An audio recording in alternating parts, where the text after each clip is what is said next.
Activate defenses. Activate defenses. Commence countdown. 10 minutes and counting. 9 minutes and counting. 8 minutes and counting. 7 minutes and counting. 6 minutes and counting. 5 minutes and counting. 4 minutes and counting. 3 minutes and counting. 2 minutes and counting. 1 minute and counting. 40 seconds and counting. 10, 9, 8. Yes, a very explosive video, as you could tell by the massive special effects. Hello, everybody. David Zritsky for the Bond Experience. We are coming to you live from the United States. Where is everybody hailing from? I see the chat room is active and going. I see Jack Heim. I see Analyze This, Mr. Bond. Yes, indeed. GATHERALL's only a few days away. We sit here with anticipation, and we'll be covering some new mission critical information. We're here for a lot of things today. Hey, there he is, guy that's going to be at GATHERALL. We got Chris Morales. He may be flying right now over here. He's not flying himself. Hopefully, well, maybe he is. Oh, you got DT UK. You've got, of course, Alex. Hello, David and all. Yes, yes, yes. So we've got a lot of people joining in, and why not? It's Monday. It's Monday. And all that comes with Monday. Maybe you've had a Monday like the typical textbook Monday that they only talk about in memes and nightmares. But we're going to do something fun. Hopefully you have a libation and a drink, and we're going to sit for a little bit. We're going to chat. Just to remind everybody, you can enter into the chat at any time just by talking, and I can put you in there. But I need to invite a guest in because I just don't want to have a conversation with myself. And the very title of this is all about Bond rankings, and it can't just be my Bond rankings. Yes, we're going to invite other opinions by inviting our good friend, head of section, Joe Darlington. What are you doing here? What's up? What's happening? How you doing, man? I am doing very good. How are you? I'm good. I'm good. How was your Monday so far? It was Monday. I know. I know. I had the same. It was like kind of going along fine, and then it just turned into like a quintessential Monday. Yeah. It's a very busy week over at my office, so I was very happy to have an excuse to just leave right on time and just head on home and get myself set up for a happy hour, a much needed happy hour.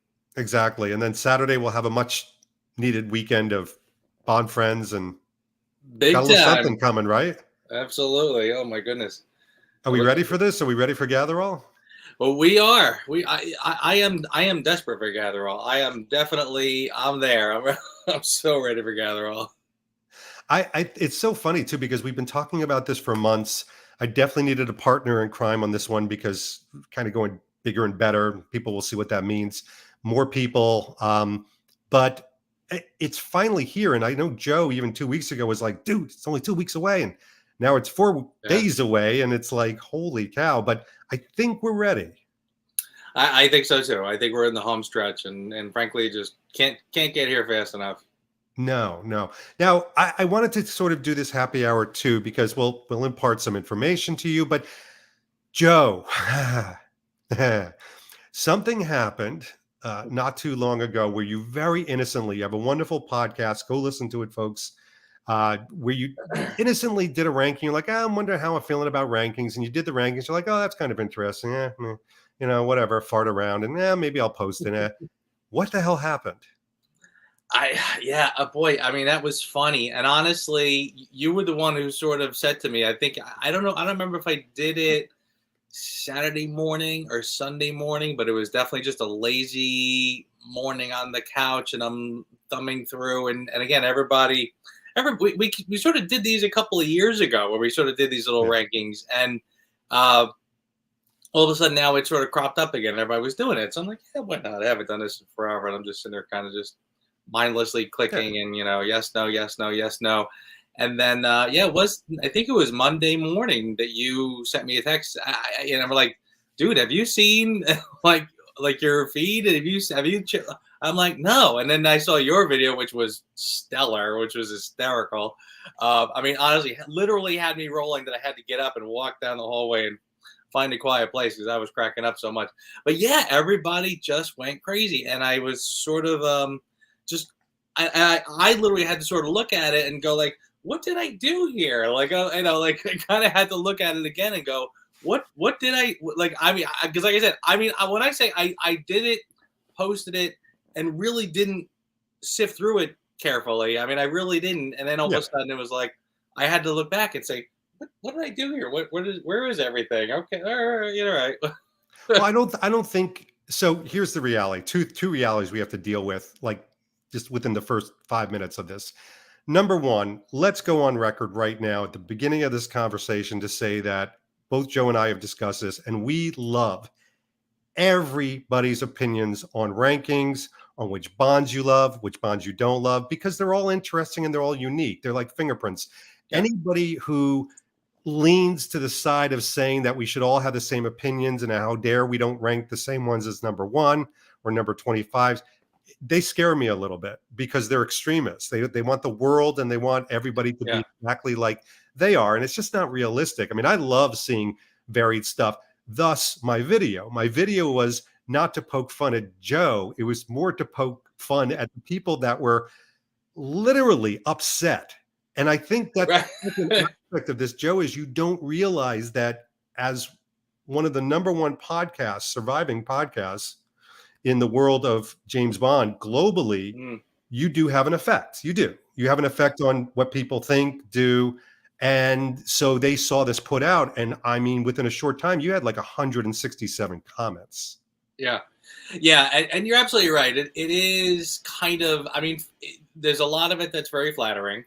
You know, the fact that, you know, I mean, the funny reaction is the one everybody always chimes in and says, good ranking, terrible ranking. You know, we're pretty in line on a lot of things. We're way offline on a lot of things.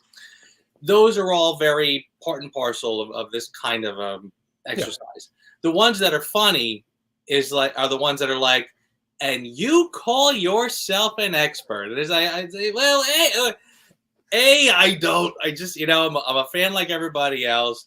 But that, you're right. That is where when people want to sort of take it down a peg or two, it's, you know, on one hand it's mildly annoying, but on the other hand it's a little flattering too, because it does mean you sort of reached heights in our echelon, etc. So yeah, I mean, it is a little flattering in that respect. The fact that a lot of people do take it a little seriously, and I think I've talked to a few people about it afterwards, and one of the things that I hear consistently is that people say, you know, the reasonable, thoughtful human beings out there say, well, of course we're going to respect different opinions, but come on. And the come on is usually like, all right, so let's you know, just get right into it. So the come on is usually something like, how on earth could you put No Time to Die at number 9 above Goldfinger? So what people I think are looking at when they say, and we've got to come right out and say this because this is turning into a real medical condition. New England Journal of Medicine is going to bona fide this. The badrankitis. When people think it's afflicted, it's not, oh, you know, you had this, you know, 3 down from me. I don't think they're looking for that. They're looking for the extremes. And so I think people were reacting to, like, again, No Time to Die above a Goldfinger and above From Russia with Love. So were you even surprised that it ranked so high for you?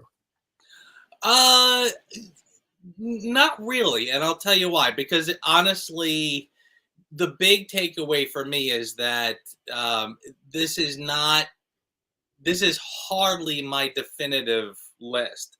And I always sort of, you know, again, one of my big things when I made my response was you know, guys, I've gone on record. I've done this, you know, where I've literally said, here is the hill I'll die on. This is, I think this film is better than that film, and I'll say why, etc. I mean, and I've tackled it from multiple angles where I mean, I've reviewed all the films individually. I've ranked every individual actor, all their films, and then I went and did all my top 25. And when I did the top 25, I did try to focus on, I mean, again, having already said as much as I could say about all of the films. When I did the ranking, I tried to emphasize the idea of, okay, this is why this one's up a little here. This one's why I feel like if I had to sort of do this with the two of them, why did this one get a little above?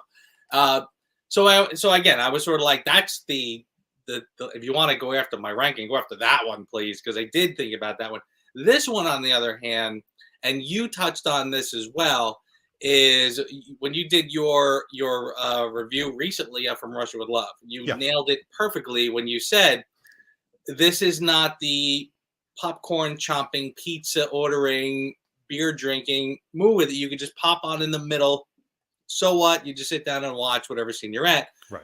You want to sit down with this one.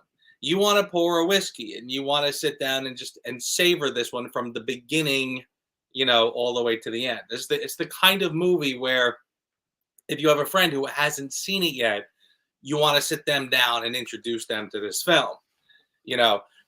So that's this list is just I'm sitting around and I'm flipping through and if I want something that's a little mindless, fun, and not all of them. I mean, I do admit that it was. I mean, honestly, when I did the rankings and I looked at the list, I kind of looked at the top few and I looked at the bottom few and I was like, pretty much standard fare for me. So like I said, I didn't really give it much thought. The middle stuff is where you start to see the things moving around. And that's where suddenly, just in the mood for one that's a little more fun and a little more eye candy than another one, etc. I think that's really important because you took this test, this ranking from, okay, I'm in the mood to have bubblegum fun. As we say, gooey cheese pizza. I'm not here to look for Tolstoy and the readings of, the pharaohs. And I'm not going to take this so seriously. This is not, you and I have played the game. If you, had to go to a deserted island and had only 2 Bond movies, which one would you pick? It wasn't with that regard. It was almost like, God, what a week. You know what? I'm farting around. My feet are up. I got a hole in my underwear. Damn it. I just want to watch a fun Bond film. Because what else is the reason? I'm just going to say this because this is part of the badrankitis.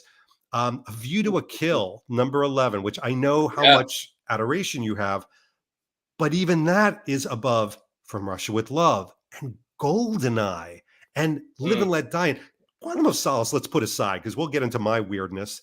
But I mean, there's some ones in there that people would say these are fantastic, but View to a Kill still rose to the top.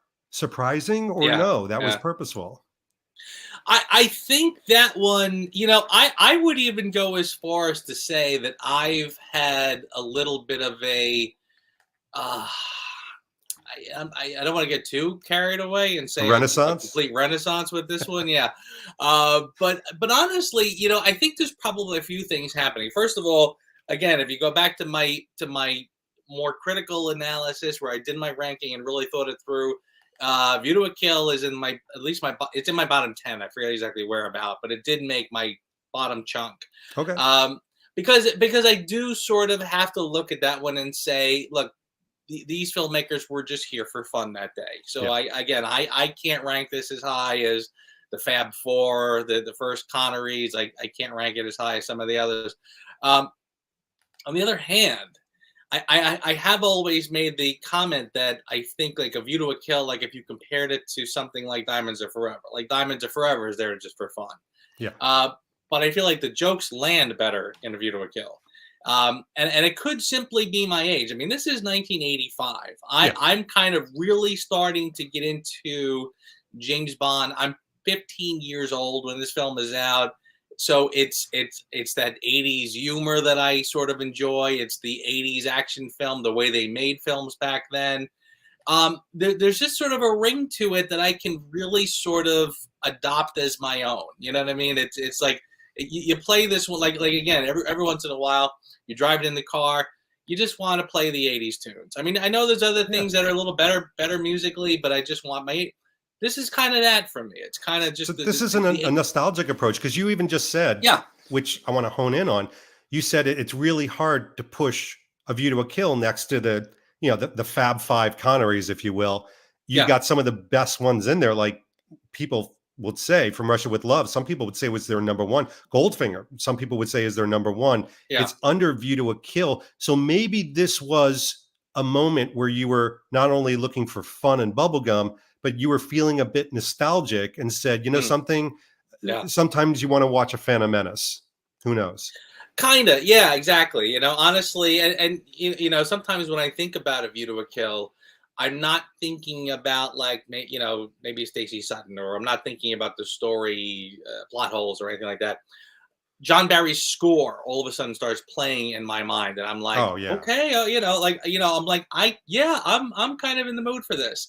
Yeah, and I tell you, like even me looking at the list right now, I'm saying to myself, like just the fact that A View to a Kill happens to sit right on top of Goldfinger, I think some people much like I can see people's heads just exploding, going, "You have to be kidding!"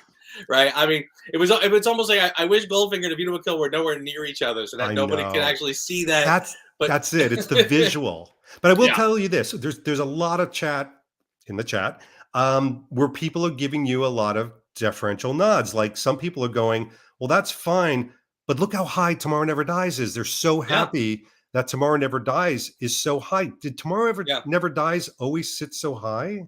I don't remember it being so high in the ranking.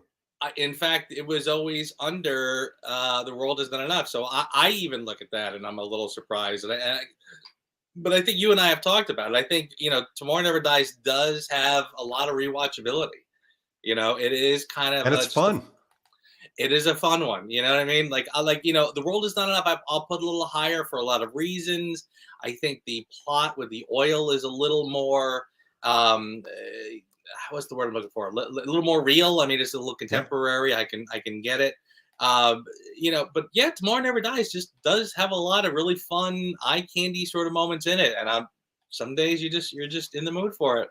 And the other one that people called out, and we'll get to Octopussy in a second, Living Daylights, which again, I'm not entirely surprised because I know you and I have talked about that movie. And even for me, that's grown in appreciation. I think you get the really interesting portrayal of Dalton, kind of hardtack Dalton, with the wonderful moments built for Roger Moore. It's almost like a really good Petri dish movie. But number 5, I mean, when you think about someone's top 5, those are the movies where someone walks into the room and you go, shh, I'm watching a Bond movie. Yeah. So again, Living Daylights, did that even surprise you? Top 5? No, not at all. Octopussy, For Your Eyes Only, Living Daylights, I've always sort of wrestled for that spot. I always find that my number 1 and my number 2 are always pretty much a given.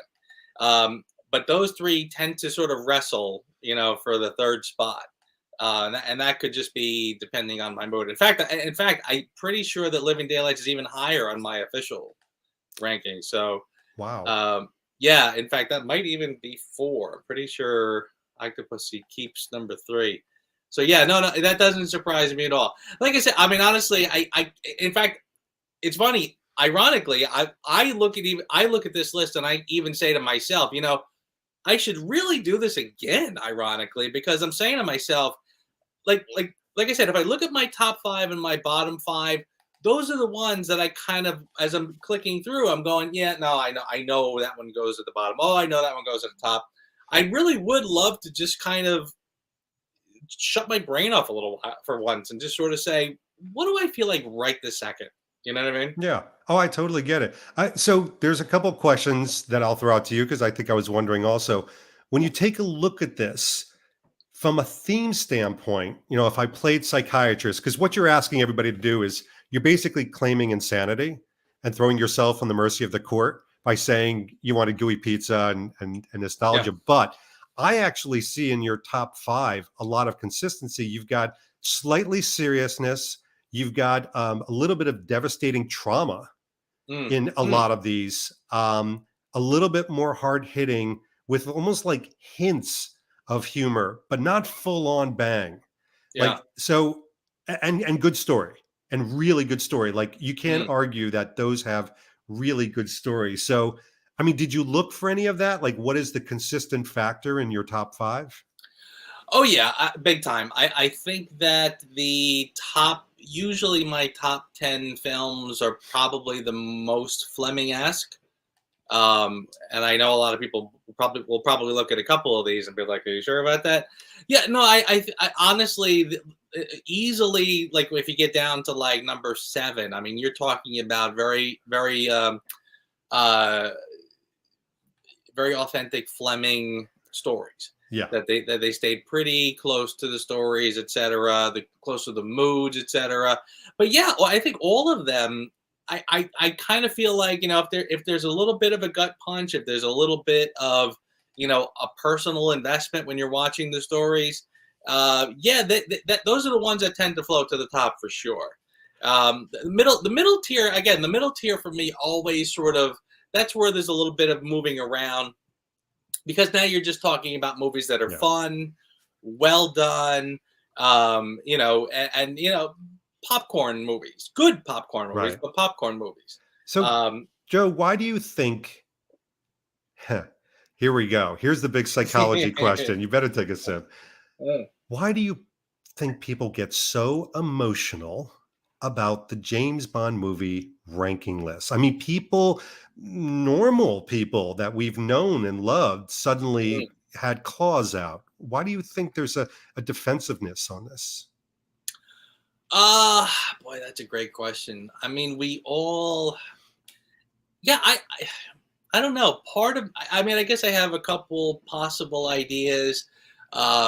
There's another part of me that just kind of goes, but we have to have different lists. I mean, you can't. There's 25 films. There's absolutely positively no way we would all have the same list at all. I would say it's almost impossible. In fact, I love when one of my favorite sort of anomalies is when you're talking to another Bond fan for the first time. What's your top 5? Whatever, and most of your lists are like just perfectly spot on. We totally agree on all of them. Then all of a sudden, like out of nowhere, they'll throw in like one that you just can't stand, and you're like, wait, what just happened? Yeah. Yeah, I don't know why. I mean, I suppose we wouldn't be the kind of fans that we are if we didn't, have some investment. I think that's what it is, because I've given it obviously some thought, and I think a lot of it, and you're getting some chats in the comments about this. Too many nuts, not enough nutcrackers. I don't know if that's what it is, but it's a good theory. No, I think a lot of it is that because we're so passionate about Bond and the Bond movies, there are some opinions, if they're so vastly different than ours, it makes us first silently say to ourselves, what am I missing?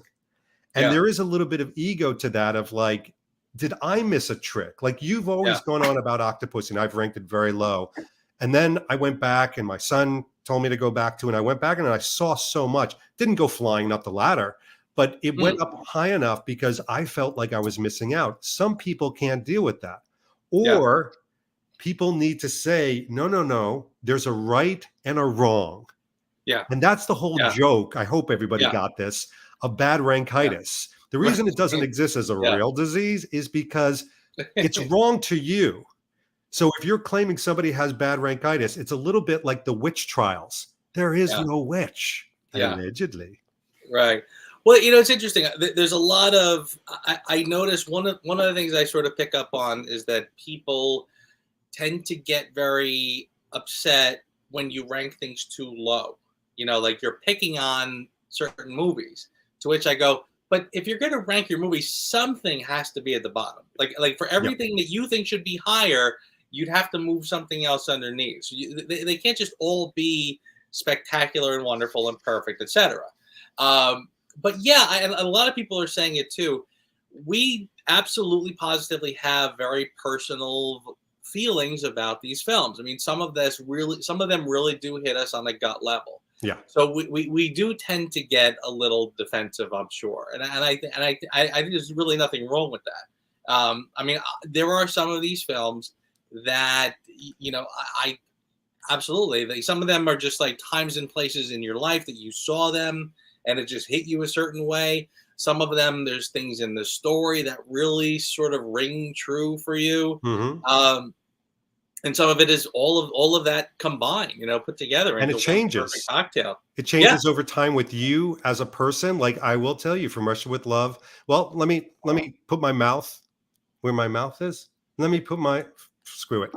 Let me show you. This is something that I pulled from a video that I did 2 years ago. I didn't realize this. I thought I had done it last year or 6 months ago. I did this 2 years ago, obviously before No Time to Die came out, because I hadn't ranked it, as you could see.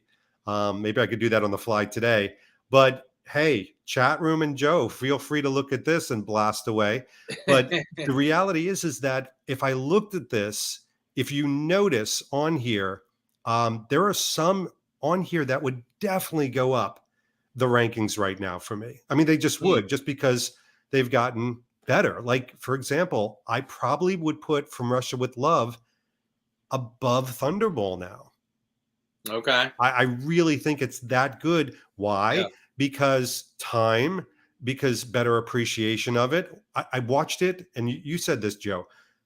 How you watch something uninterrupted with good food, good people is a really, really indicator of how you're going to walk away from that movie. If you've got a kid kicking the back of your chair in an airplane chair watching a Bond film, chances are that's not the best environment. But is there any on here that you think is crazy?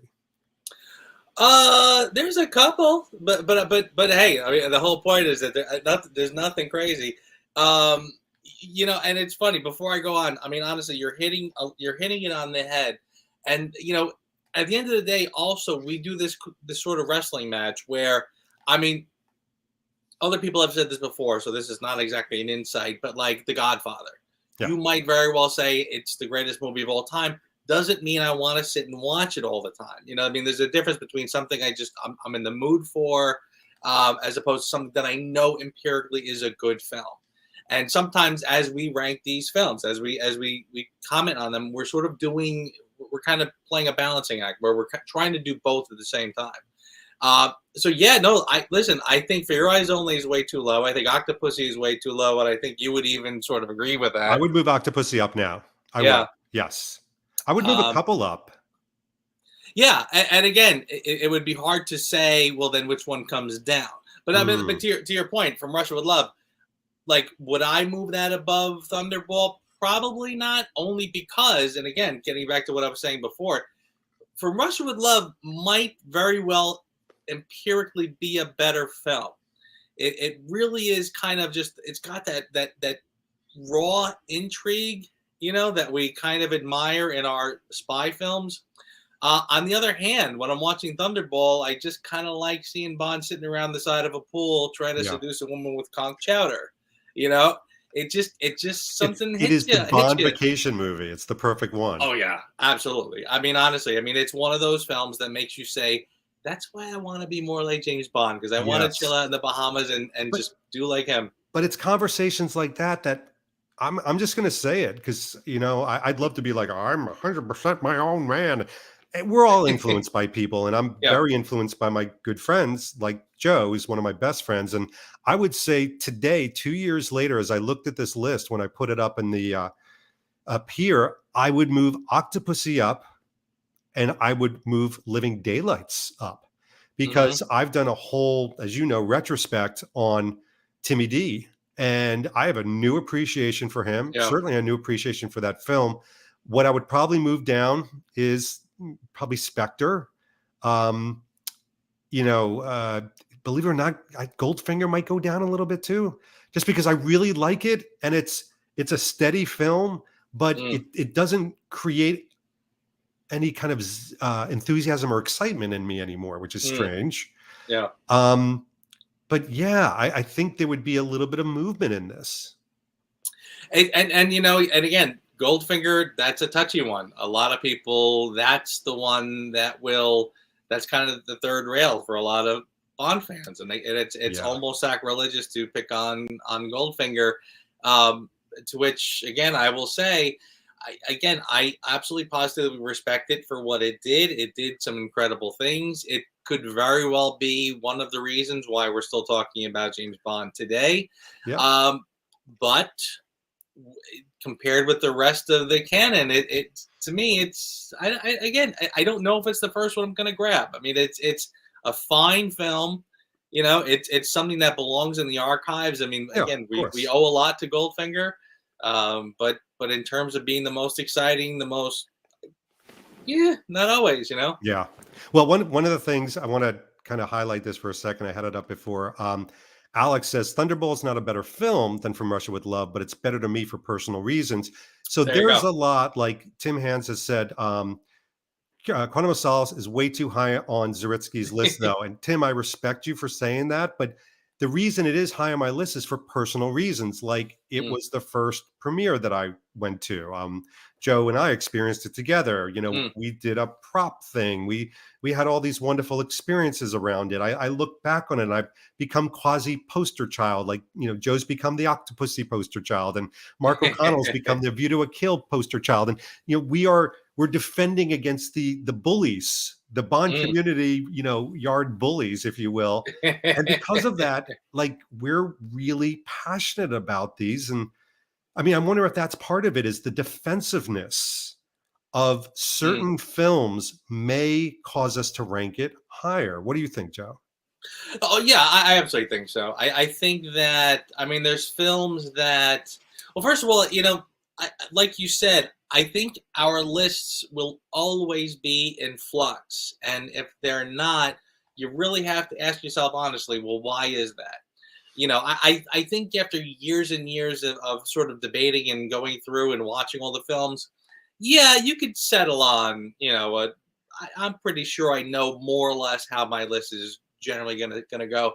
But again, if things don't move at all, it probably means you need to start watching again. It means you just have to get back in and start really, you know, playing around again. And yeah, we do get defensive, like you said, and it is because again we have feelings that have been with us forever. But again, we still learn. I remember you reminded me when you were talking about the Timmy D movies moving up on your list. I remember one of like years ago being at your place and you're just seeing your collection. I don't think it wasn't. I don't know if it was the very first time. It might have been. Maybe. Your Timothy Dalton, one of your Timothy Daltons happened to be in your bathroom downstairs, and I made a joke. I said, "Is that does that reflect your opinion on Timothy Dalton?" You said, "No, it reflects the room I have here with all my stuff." Right. But yeah, I mean, to your credit, I think you kind of rediscovered Timothy Dalton, and they really have started to move up a little bit. So yeah, I mean, it's easy to get defensive on some of your favorites, Yeah. but again, I think if you're still active in watching these films and exploring and thinking about them, that list is going to move around a bit.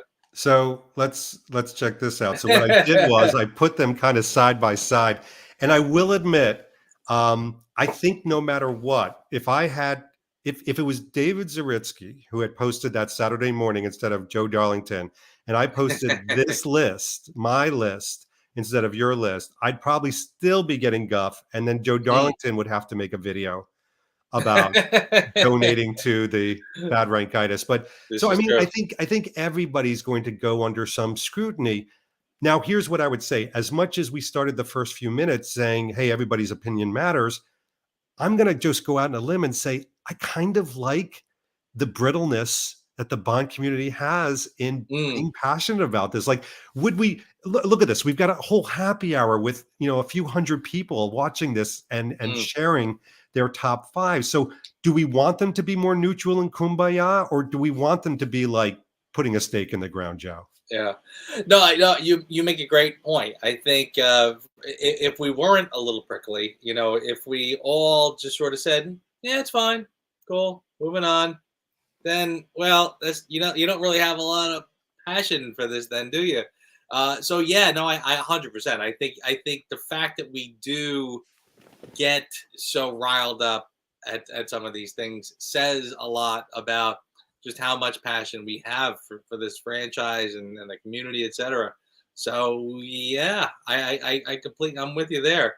And I tell you what, one of the things on your list that's kind of Tomorrow Never Dies, number 4. That's pretty damn high. I love it. And again, it's a movie that I saw in the theater, and I'll tell you why that ranks so high. It's a great movie to me, but even more so, the moment that was my pivot moment. That was the moment Mm, when I saw it and I said, I want to be like Bond. I want to dress like Bond and I want yeah. Bond to enter into my life, and it's like siphoned off all my other collection stuff and went towards Bond. So it has such an impact. What I Mm, think freaks people out, which I'm really a little surprised, is that Live and Let Die is so high on my list. yeah. And despite what some people said, I do like Roger Moore a lot. That was my Bond. But Live and Let Die for me was such, and still is, such an incredible film. And it's the type of film I can watch honestly every month and not get sick of. And there are films like that. Yeah. By the way, we're going to do something. And I didn't tell Joe about this, but this is going to be fun. And you all, we need you, or this is going to go horribly wrong, meaning chat room, we need you to participate. I would like each person to put their top 3 Bond films, the top 3, only the top 3, don't put them all, the top 3 Bond films. We're going to put them up on screen. And now Joe and I are going to comment about the top 3. Are we Nice. surprised? Are we Nice. shocked? Does it make Nice. sense? Of course it is. So I'd like people to start putting in their top 3, not just their 1. Don't just put 1. I can't share it. You got to put in 3. And I will wait all the time. We'll have all the time. Oh, there we go. We got Bond suits. All right. Matt Spazer's playing along. So obviously he's Okay. I think he's putting On His Majesty's Secret Service first, For Your Eyes Only, and then The Living Daylights. Joe, what do you think Nice. about that ranking? I think that's pretty excellent. Solid. I think, oh yeah, big time solid. And I think Matt is probably a creature of the '80s like me. So I'm wondering if that's why we have a few in common there. Yep. I think So, that's one, if he posted, and let's comment on this. I don't think he'd get a lot of guff for this. Jack Heim might. And I mm, think, and only because Casino Royale, nobody could argue. People really love Skyfall. Octopussy thrown in there is a bold move, Joe, but you must love that. it's fine by me. Fine by me. Right? I will go to my deathbed saying Octopussy is underrated. People need to watch it. All right, here's one hard to argue. Paul Patterson, Casino Royale, Spy Who Loved Me, and GoldenEye. 3 solid ones. Pretty safe. Absolutely. And, Yep. he stripped it across the different actors. Mm-hmm. Yep. All right, what about Fran Gleason's? What do you think of his? Dr. No, Live and Let Die, From Russia with Love. Dr. No is your number 1. That's pretty sweet. That A little is bold, bold. right? Yes, big time. I love it too. That's an authentic Fleming story put on the big screen. And maybe it's because it's the first. Like maybe that's why it's got that hollow Yeah. ground. I don't know. I tell you, I mean, it's pretty good. Frank Berman, number 1, Skyfall. Number 2, Nice. Goldfinger. Makes sense. Casino Royale up in the top 3. I see a Okay. consistent move there. Okay. I don't think anybody would flame him. I like the balance of new versus classic. Yeah. Wait for this next one. Gird your loins, Joe, as I Okay. say. So we've got Istvan the Hun. From Russia with Love, I get. License to Kill number 2. Quantum number 3. Wow. What All do you of want them, to by say the to way. Istvan? Do you remember when we were talking about our sophomore slumps? All of these are sophomore films, and that's interesting. He puts them Yeah. all. I mean, From Russia with Love, I can't touch, but the other 2, again, hey, I good for kind of you. want to hang out with Istvan and have like a beer with him. Right? That'd be Oh my great. God, I feel like he would drink us under the table, but I'd be willing to. If he's a Hun, yes. By the way, Yeah. Lady Danish, let's get some representation. We got GoldenEye, Casino Royale, Thunderball. I can't argue with those. Those are all Another great one. films. A lot of different all different actors, so nicely picked. All I right, love seeing Thunderball up there. This next one is just patronizing, Joe. I'm sorry. No Time to Die is number 3. I get the other ones.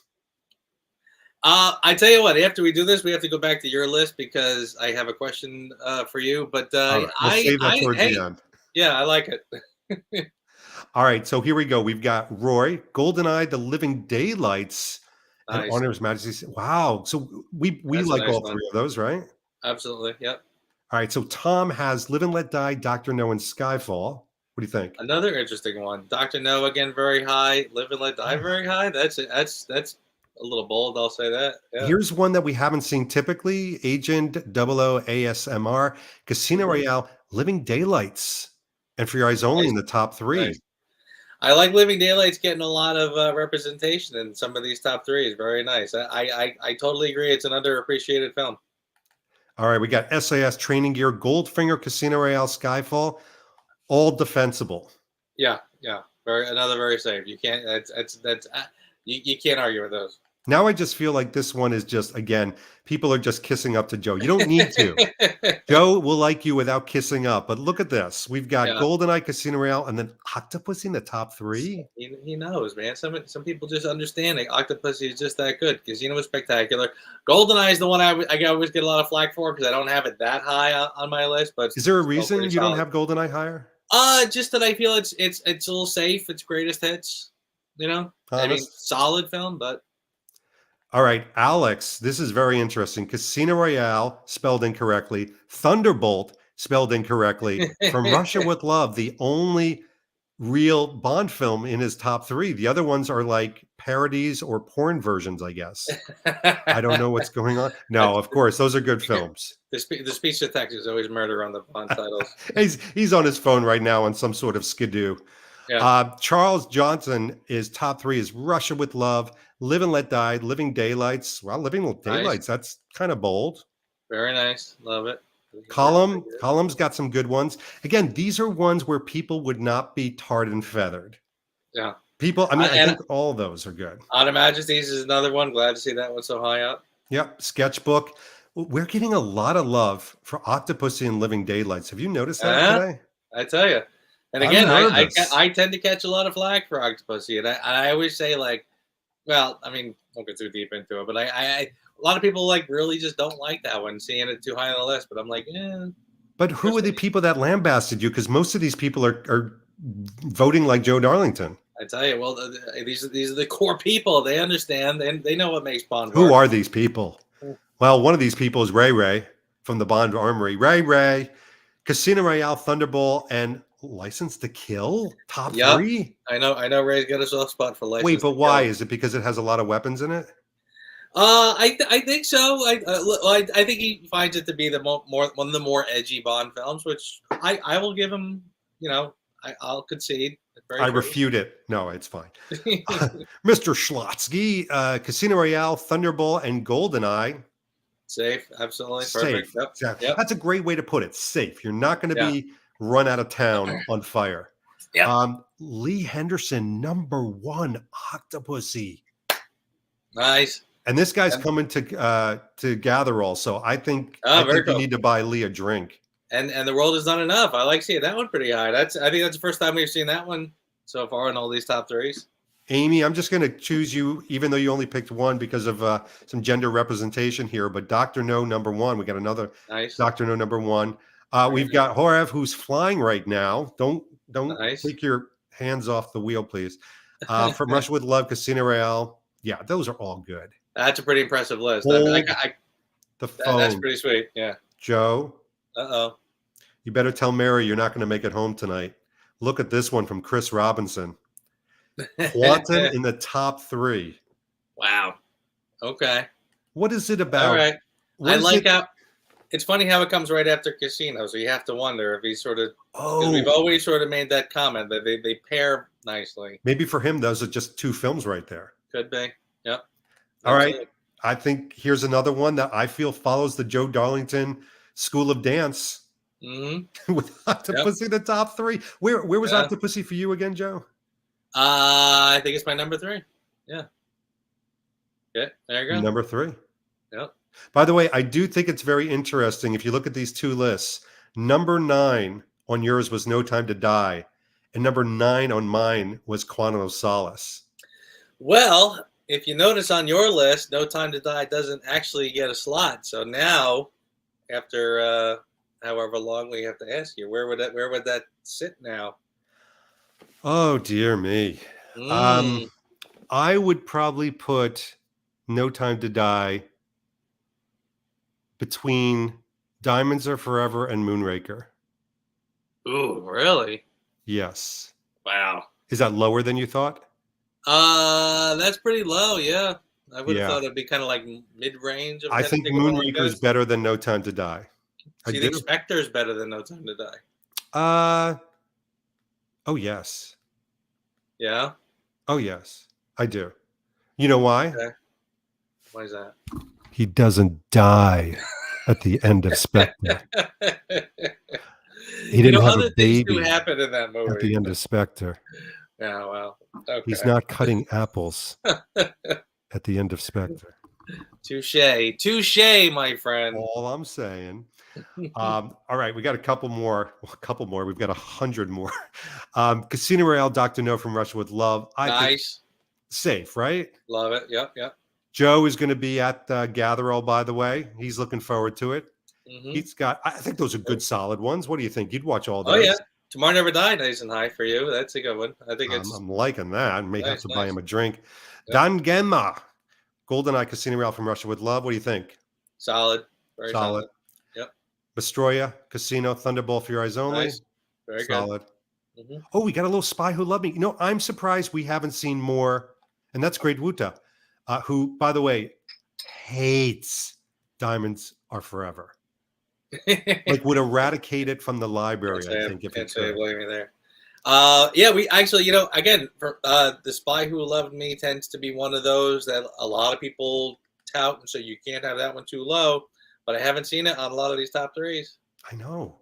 We got Jay Rutherford. What do you think? Skyfall, GoldenEye, Thunderball. Very solid. Solid. Asshole. And I'm not calling him that. That's his name. On Your Majesty's Secret Service, Thunderball, GoldenEye, safe. Yeah. GoldenEye is pretty consistent on these lists.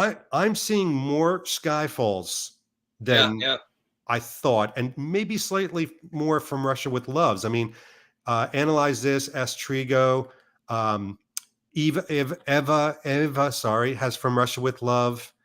We've got the usual suspects, but there is, I mean, seriously, I'm going in row, folks. These are all From Russia with Love. Yeah. You got a For Your Eyes Only in there, but here's another From Russia with Love. Another from, that was Mike Poplawski. Hey, Miguel. He is not coming to GATHERALL, and he is FOMOing by him. Really? Oh, I didn't know that. Oh, yeah, maybe I did know that. Yeah. By the way, for those who are thinking about going to GATHERALL, what the heck it is. It is this Saturday. Please RSVP. So we know that you're going. It is starting to fill up very quickly now. And Joe, let's take a little bit of break from this. But what are some of the things that people can kind of expect from GATHERALL? First of all, will they come up? Can they come up to you and talk about your rankings? Are we allowed? No. You heard it here. Don't bring it up. Yes, of course they can, and I love hearing. There you go. I again, come up and just give me your top 3 or your top 5, whatever, and tell me. I have no problem saying, dude, you're crazy on this one, but I love this one here. You're right here. You're totally wrong there. I tell you, I'm so happy that GATHERALL is this coming weekend, because I've been really looking forward to this one for quite a while now. Yeah. So I'm just absolutely thrilled that we're, because I feel like once the day begins, once everything is sort of where it needs to be, just now we can just relax, exactly, have cocktails, have a good time, talk James Bond all day. And it's different. It's a little bit different. So similarities and differences from other years, other GATHERALLs. Similarities is it's still mostly a social gathering. I mean, there are some events, they're all fantastic. I love them all, but they're kind of nonstop. This is the opposite. This is, if you ever wanted to go up to any one of us and like have a beer and just pick our brains or talk to us, get a selfie, or just chat, or just talk about your family or whatever, an introduction, start a friendship, this is the place. And it starts at 11 a.m. in the morning with the pre-event, and that goes to 2:30. If you want to smoke a cigar, Joe and I are going to show up for a little bit before we have to go over and like set up. And then at 3 o'clock, the main event, which is at the clubhouse in Fairfield, New Jersey, doors open up and immediately go buy a drink, sit down, start chatting. They're going to have virtual golf there. And yes, we are going to have a lot of different things this year. So some of the different things, we're going to have, of course, trivia and prizes. We're going to have some missions that you can go on for some incredible prizes. We have right now 16 brands, 16. that have donated like crazy fun prizes, and they're just fun to have. But we're also going to have things that everybody's going to be able to get at this wonderful event. So whoever you are, you're going to walk home with something. But the other thing that you should all know is that we have live panels. So if you ever wanted to watch one of our videos when we create it, or watch one of our panels, we are going to have panels, and Joe's on one of them. We're not going to tell you what it's about with some other esteemed guests, but it's almost like we've turned this into a mini convention, wouldn't you say? I would say that it's kind of quickly becoming one, and I to the point where I honestly, between you and I feel like that's the next logical step. Frankly, I don't know how this can get much bigger without officially saying, I guess we're gonna have to cross this this bridge at some point. But yeah, I think you're absolutely right. I think, and particularly, in lieu of the fact that we don't have any conventions like that. I mean, GATHERALL is it. GATHERALL is the thing. Yeah. So Joe, help the people, because a lot of people are saying they're attending, or some people that are considering. First of all, I've had questions from people saying, is it okay to bring my spouse? Is it okay to bring family members? Absolutely. It's actually, there's quite a few spouses coming of all genders and nature, and everybody's welcome. They actually wind up having probably a better time than they expect. I will say this is as long or as short as you want, meaning you can leave at any time. You're not going to, this is going to go to midnight plus. So if you could stay up that late, more power to you. We'll see how I do. But the other thing is, Joe, what can people do to prepare for GATHERALL? That's interesting. It's funny. Somebody just asked me recently, hey, asking for the wife, how do people dress? Oh. To which I said, honestly, you're going to see everything from people wearing suits, even if Mike Polkowski isn't there. I'm sure somebody else will wear a suit. Or Matt Spazer. Or Matt Spazer. It ranges from that to full-blown cosplay to just extremely casual. I will be very, very casual. I will too.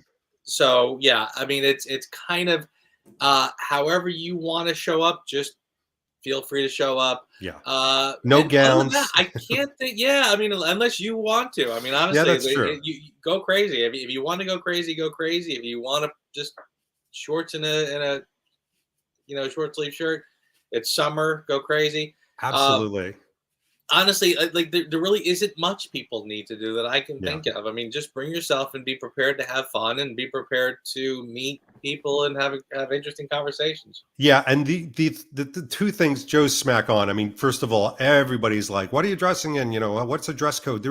That's the beautiful thing. There is no dress code or expectation. You don't have to wear a certain brand. It's quite the opposite. Everybody's just curious to get to know you. And listen, will there be style moments? Yeah, there's a lot of Bond lifestylers coming. So if you do have that Bond outfit that you've always been wondering, like, where the heck am I going to wear this? Or I wonder if I'm right on the nose, is this going to be embarrassing? This is the place that you can actually do that. In fact, this is the moment to take that out, get out the cobwebs. It's a no judgment zone. It's judgment free. The other thing is, from a preparation standpoint, I would say bring courage. And what I mean by that is, if you are introverted, which is totally fine, or a bit shy, make sure that you work up the gumption to go up to people and introduce yourself. There's no punitive damage in doing it. Don't say like, oh, I couldn't possibly go up to Joe Darlington. Who the hell is Joe Darlington after all? But do that. Go up and introduce yourself, and literally introduce yourself. Some people I've noticed will come up and shake your hand and start a story. And it's like, you literally have to say like, what's your name? Yeah, people are curious to get to know you. So what do you think? Is that good advice, Joe? Introduce yourself. No, that is spectacular advice. In fact, honestly, if you and I have been talking over Instagram or something, please introduce yourself and say, I'm so-and-so. This is my name on Instagram, because that happens all the time. I mean, I kind of feel like, when Facebook blew up, all of a sudden, like, oh, now I know people's real names. That's kind of cool. And then when we went back to like Instagram, we went back to like the avatars, and So yeah, there's a lot of times where I'll be talking to somebody and they're continuing a conversation we've been having, and I'm like not making the connection that it's the same person. So yeah, please feel free. Oh yeah, I'm on Instagram. I'm on whatever. Here's my name there. Here's my name, my regular name, etc. And yeah, and honestly, I love hearing stories about people who are now I know people from like this bond gathering over here. I also know people from this bond gathering over here. Yeah. And then like at some point I'll find out that people have met up and become friends because they met at a gathering, and it's like that's great. So this is really a great opportunity to reach out, meet people, say hello. I mean, again, that we're all in the same the same boat, and Exactly. just say hi. Literally. And one of the things that I've always done, and purposely, is we do not have Bond alumni and celebrities. And by the way, they're wonderful, wonderful people. And I love the events where they attend, and they're seriously great people and very, very down to earth. But this is different. This is really for the fans to be with the fans and just to mingle. So it's exactly that. I mean, it's just for us to really all connect. Yeah, absolutely. Thomas Ryan says I was in total fangirl mode when I met Joe for the first time. It was I think I remember that. It was we were very many drinks in at that point. So. Yeah, and by the way, I know there's been a lot of speculation.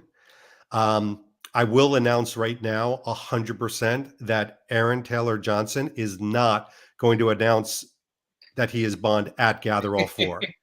I don't know who started that rumor, but unfortunately, it's not going to happen. I think not there. Sorry to hear that, but that's all right. But you're touching on something interesting. Oh.